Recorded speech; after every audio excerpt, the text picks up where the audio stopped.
Chemistry मास्टरचा सगळ्यांना नमस्कार। आपण थर्मोडायनामिक्सचा 48 नंबरचा प्रॉब्लेम आपण बघणार आहे।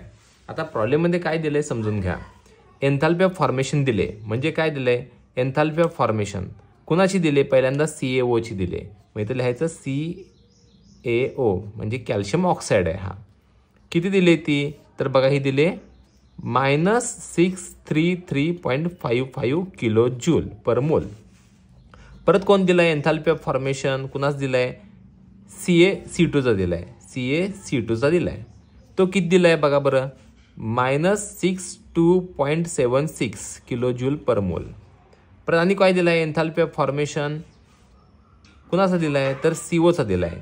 CO कार्बन मोनॉक्साईड तो किती दिलाय? -110.46 किलो जूल दिलाय। आता हे एन्थाल्पी ऑफ फॉर्मेशन तुम्हाला दिलेत आणि कधी पण लक्षात ठेवा एन्थाल्पी ऑफ फॉर्मेशन हा मायनसच असतो आणि का असतो ते मी फर्स्ट व्हिडिओमध्ये मी मगाशी सांगितले। आता हे सगळं गिवन दिलंय। परत तुम्हाला काय फाइंड आउट करायचं आहे? तर रिॲक्शनचा एन्थाल्पी चेंज फाइंड आउट करायचा आहे। मग रिॲक्शन कोणती आहे? तर रिॲक्शन आहे बघा CaO plus 3 carbon gives CaC2 plus CO ही रिॲक्शन आहे। आता मी यासाठी फॉर्म्युला काय आहे? तर फॉर्म्युला बघा, formula enthalpy of the reaction is equals to summation enthalpy of formation of product minus summation enthalpy of formation of reactant. मग आता कॅल्क्युलेशनला start करूया। मग डेल्टा H रिॲक्शनसाठी कॅल्क्युलेट करायचं असेल तर आपल्याला काय करावं लागेल? तर बघा प्रोडक्ट कोण आहे? तर CaC2 हा प्रोडक्ट आहे, एकच आहे ना। मग एका CaC2 साठी किती घेतले आपण? CaC2 साठी किती आहे? तर -62.76 आहे। परत प्लस अजून कोण आहे सांगा बरं? प्रोडक्टने CO आहे। मग CO साठी किती आहे व्हॅल्यू? -110.46 आहे।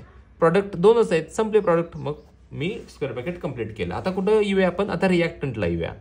आता रिॲक्टंट कोण आहे? CaO हा रिॲक्टंट आहे। मग CO साठी त्यांनी किती दिले? -635.55 हा रिॲक्टंटसाठी दिलाय, एकच आहे म्हणून एकच घेतला मी। परत प्लस आता अजून कोण दिलंय? हा कार्बन आहे। मग आता कार्बनसाठी जो एन्थाल्पी ऑफ फॉर्मेशन आहे बघा बरं किती आहे? 3 आहेत।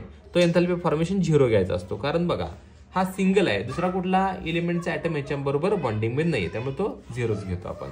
आता हा एन्थाल्पी ऑफ रिॲक्शन कॅल्क्युलेट करायचा। मग तो किती येतं बघा बरं? या दोघांची ॲडिशन किती येते? -173.22 प्लस आता हे किती येते बघा? हे मायनस मायनस प्लस झाला, हे किती आला? 635.55 आला। मग delta RH is equals to किती आला?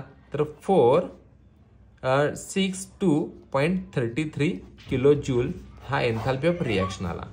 हा एन्थाल्पी ऑफ रिॲक्शन कोणत्या प्रॉब्लेमचा आहे? तर 48 नंबरच्या प्रॉब्लेमचा आन्सर हे आहे 462.33 किलो जूल। थँक्यू।